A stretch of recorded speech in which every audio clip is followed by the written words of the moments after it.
A fresh start on Hollow Road. Emily Carter had envisioned her move to the countryside as a turning point, a chance to rebuild her life after the mess of her divorce. When she found the quaint two-story house on Hollow Road, it felt like fate. It wasn't perfect, but neither was she. The house had character, a wide porch with chipped white paint, large bay windows that overlooked a sprawling yard, and a cluster of ancient trees standing watch at the edge of the property. The real estate agent's casual mention that the house had been vacant for years barely registered in Emily's mind. She'd needed a change, and this quiet retreat was the perfect escape. The first days. The first few days passed peacefully. Emily spent her time unpacking, cleaning, and walking through the dense woods that bordered her yard. At night, the house groaned and creaked like any old home would, but there was a strange rhythm to it, as though the house itself were breathing. She shrugged it off, telling herself she was adjusting to country life. The discovery. It was on her fourth evening, while organizing boxes in the attic, that she made her first unsettling discovery. Inside a dusty envelope tucked into the corner of an old trunk, she found a collection of faded photographs. The first few depicted the house during its prime, a bustling home filled with life. Families smiled for the camera, their faces glowing with warmth. But in the background of each image, Emily noticed something peculiar. Near a window in one photo, among the trees in another, there was a shadowy figure. At first, she thought it was a trick of the light or a flaw in the photos. But as she flipped through them, the figure appeared in every single image. The final photograph made her stomach drop. The figure was no longer in the background. He stood on the porch directly facing the camera. His clothes were old-fashioned, his posture rigid, his face blurred, as though the film had been smudged. Emily's skin prickled, and a cold knot formed in her chest. She couldn't explain why, but the image felt wrong, like whoever was in it had been watching. The knocking. That night, sleep wouldn't come. Emily lay in bed, staring at the ceiling, her mind replaying the image of the blurred man. She tried to convince herself it was nothing, but unease settled over her like a heavy blanket. Just as she began to drift off, a sound jolted her awake. Knock. Emily's heart raced. Knock, knock. 3 deliberate knocks echoed through the house, coming from downstairs. The open door. She sat up, straining to hear past the pounding of her heartbeat. The house was silent. Had she imagined it? Gathering her courage, Emily grabbed her phone and crept down the stairs, each step groaning beneath her weight. She flicked on the hallway light, its warm glow chasing away some of the shadows. When she reached the bottom, she saw it. The front door ajar. A chill swept through her. She was certain she had locked it before going to bed. That tender. The footprint. She pushed the door closed, twisting the lock with trembling fingers. The latch clicked into place, but the sense of security it should have brought didn't come. Emily turned to head back upstairs and stopped cold. There, at the base of the staircase, was a wet footprint. Just one. The dripping. Her breath hitched as she stared at the footprint, water pooling slightly around its edges. It was too large to be her own, and she hadn't been outside since that afternoon. Backing away, she scanned the room, her eyes darting to every shadow, every corner. "Hello?" she called, her voice shaking. No response. The air seemed thicker now, pressing against her lungs. As she turned to bolt upstairs, a faint sound stopped her in her tracks, a soft, wet drip from the living room. The reflection. Clutching her phone like a lifeline, she crept toward the sound. The air grew colder with each step, and the faint scent of damp earth filled her nose. The source of the dripping was the window. Water trickled down the glass from the outside, though the skies were clear. She stepped closer, her own reflection staring back at her in the dark pane. And then, behind her reflection, she saw him, the man from the photograph, standing in the hallway, his face just as blurred as before. The escape. Emily spun around, her phone slipping from her hands and clattering to the floor. The hallway was empty. Her breathing grew ragged as she backed away, pressing herself against the wall. Adrenaline surged through her, urging her to run. She scrambled to retrieve her phone, the screen cracked but still functional, and bolted for the stairs. The truth. That night, Emily locked herself in her bedroom, her back pressed against the door as she gripped the phone in her shaking hands. She searched the internet for any mention of the house on Hollow Road, desperate for answers. Her search unearthed a single article buried deep in local archives. Tragedy strikes Hollow Road. Local farmer vanishes without a trace. The story was brief. A man who had lived in the house decades earlier had disappeared one stormy night, leaving behind only a single wet footprint on the porch. Emily's blood ran cold as she read the final line. Though his body was never found, neighbors reported seeing a figure standing at the windows long after his disappearance. The final night. In the days that followed, Emily's unease grew unbearable. The knocks continued at odd hours, the wet footprints appearing sporadically throughout the house. The man's blurred figure haunted her dreams, his presence lingering even when she was awake. By the end of the month, Emily couldn't take it anymore. She packed her belongings and fled Hollow Road, leaving the house behind. But as she drove away, her rearview mirror betrayed a chilling sight. In the upstairs window of the house, the man stood, watching her go. His face, no longer blurred, twisted into a wide, unrelenting smile. The aftermath. Emily settled into a new home, far from Hollow Road, but the experience left her scarred. She avoided old houses and rural areas, preferring the safety of the city. But sometimes, in the quiet of the night, she would hear a faint knock or see a shadow move in the corner of her eye. She would clutch her phone, her heart racing, and remind herself that she was safe. But deep down, she knew the truth. Some things can't be left behind. The return years later, curiosity got the better of her. Emily returned to Hollow Road, determined to confront the past. The house was still there, its windows dark and foreboding.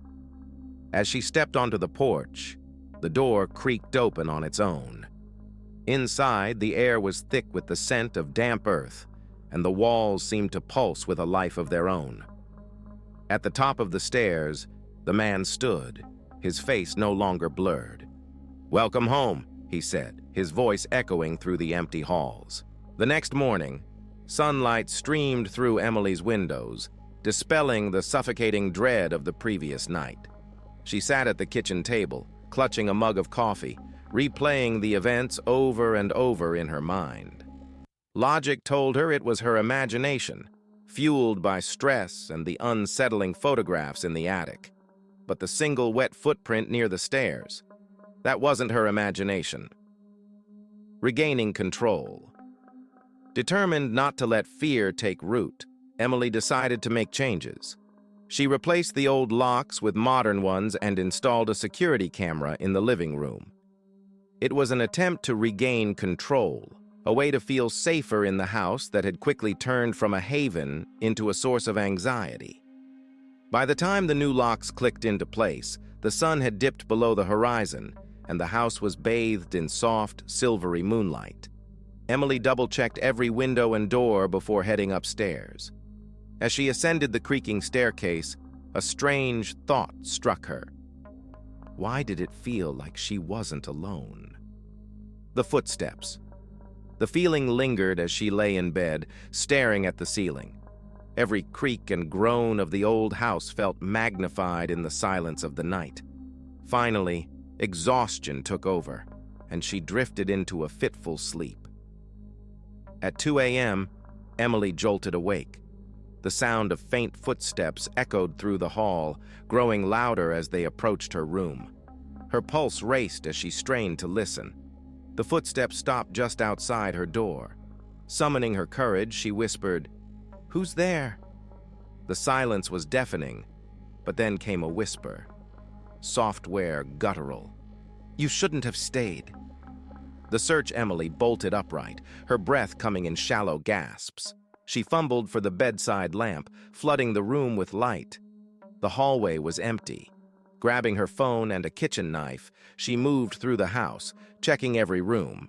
Shadows stretched long and menacing in the corners, but nothing was out of place. Returning to her bedroom, Emily glanced at the security monitor on her bedside table. The grainy footage showed her living room, illuminated by the faint glow of moonlight. For a moment, the screen appeared normal. Then she saw it. The figure A, tall figure, stood in the center of the room. His face was obscured, but his posture was unnerving. His head tilted slightly upward, as though staring directly into the camera. Emily's blood ran cold. Her hands trembled as she reached for her phone.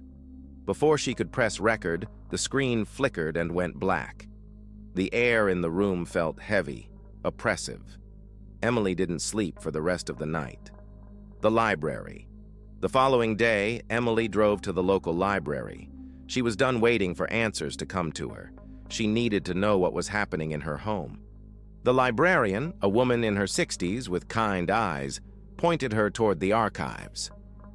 Hours passed as Emily sifted through old documents and newspaper clippings, piecing together the history of Hollow Road.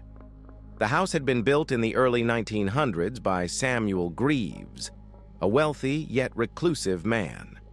He was known around town for his eccentric behavior, rarely leaving the property and discouraging visitors. But Samuel was more than just a hermit. Whispers of violence and cruelty surrounded him. Rumors claimed tenants who rented rooms from him disappeared without a trace, their belongings left behind as if they'd simply vanished. In 1925, Samuel himself disappeared. His house sat abandoned for years before passing through a series of owners, all of whom reported strange occurrences.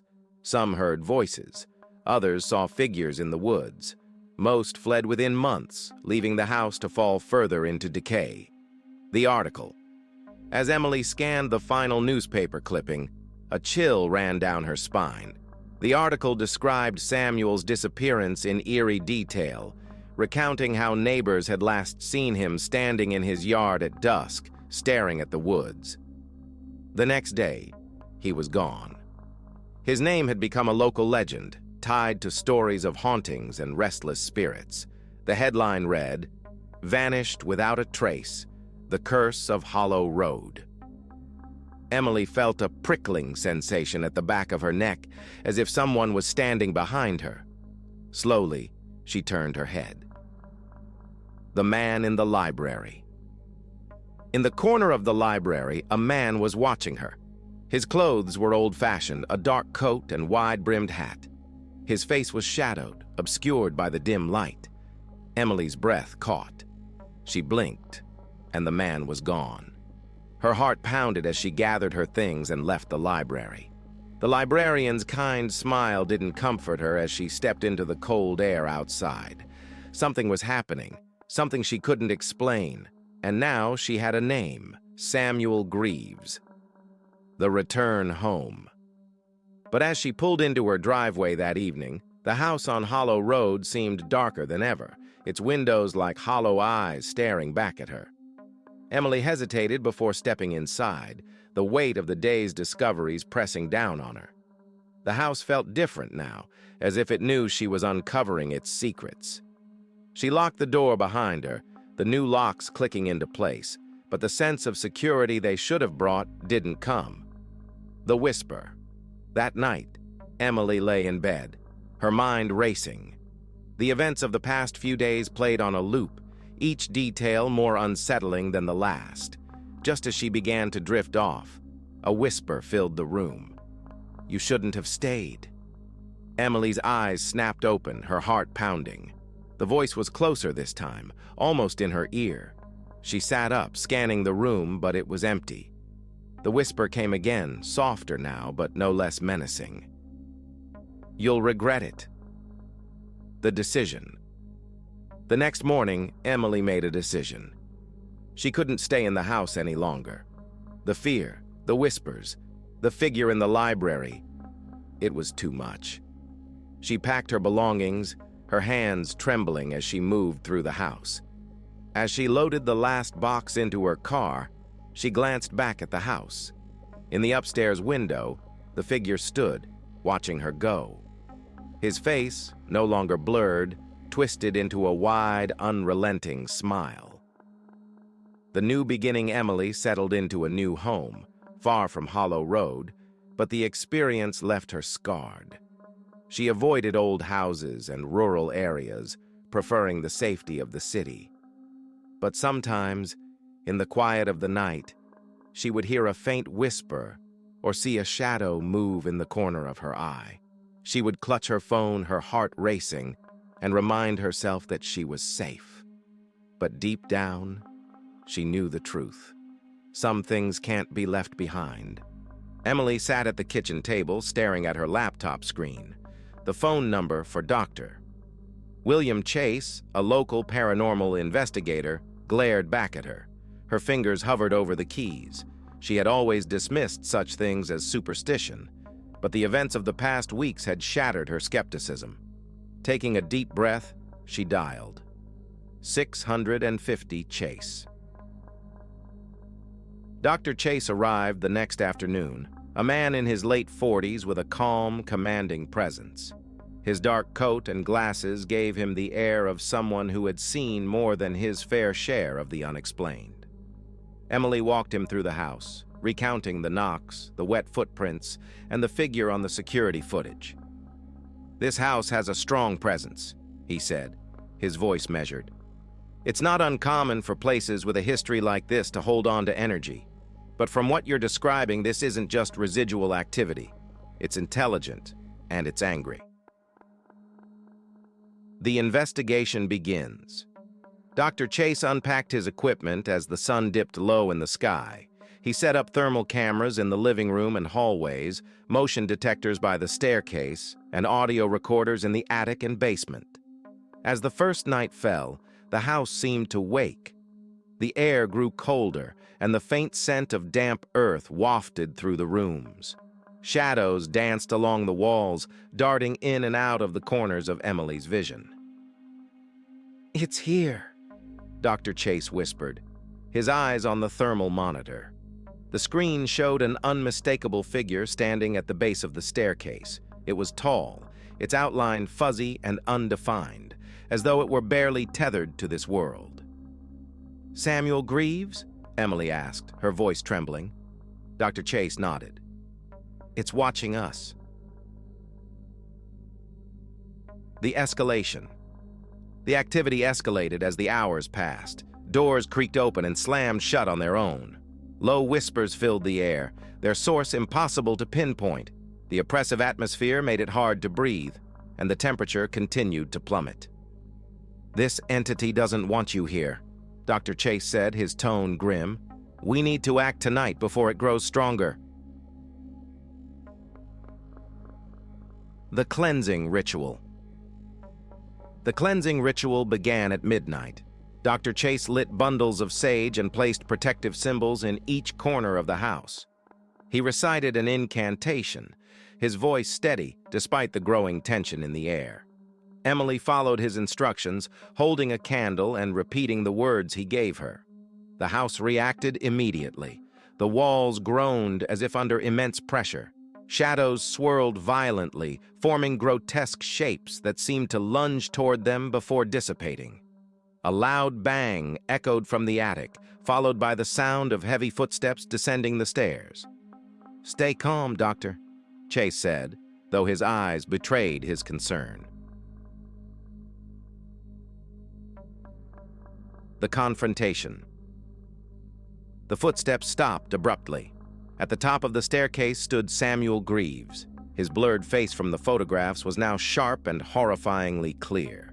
His hollow eyes locked onto Emily, and his lips twisted into a sneer. "You don't belong here," he hissed, his voice a guttural growl that reverberated through the house. Emily's candle flickered violently, nearly extinguished. Dr. Chase continued the ritual, raising his voice to drown out Samuel's threats. "This house is no longer yours. By the light and by the will, you are banished." Samuel's figure convulsed, his form flickering like a dying flame. He let out a bone-chilling scream as he lunged toward them, only to be stopped by an invisible force. The banishing. The final words of the ritual echoed through the house, and the oppressive atmosphere suddenly lifted. Samuel's form exploded into a plume of black smoke, which spiraled upward before vanishing into the ceiling. The house fell silent. Emily and Dr. Chase stood in the living room, trembling but relieved. The air was warm again, the shadows no longer menacing. "It's over," Dr. Chase said, though his voice carried a note of caution. The departure. In the following days, Emily packed her belongings.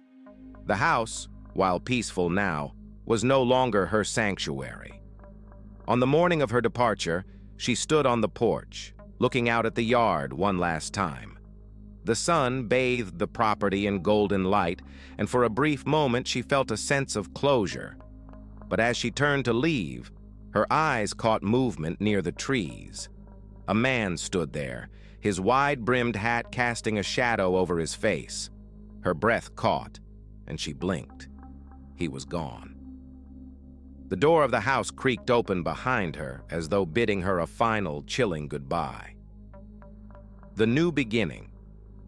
As Emily drove away from Hollow Road, she promised herself she'd never return. But deep down, she knew Samuel Greaves wasn't finished with her. The aftermath. Emily settled into a new home, far from Hollow Road, but the experience left her scarred. She avoided old houses and rural areas, preferring the safety of the city. But sometimes, in the quiet of the night, she would hear a faint whisper or see a shadow move in the corner of her eye. She would clutch her phone, her heart racing, and remind herself that she was safe. But deep down, she knew the truth. Some things can't be left behind. The return years later, curiosity got the better of her. Emily returned to Hollow Road, determined to confront the past. The house was still there, its windows dark and foreboding. As she stepped onto the porch, the door creaked open on its own. Inside, the air was thick with the scent of damp earth, and the walls seemed to pulse with a life of their own. At the top of the stairs, the man stood, his face no longer blurred. "Welcome home," he said, his voice echoing through the empty halls.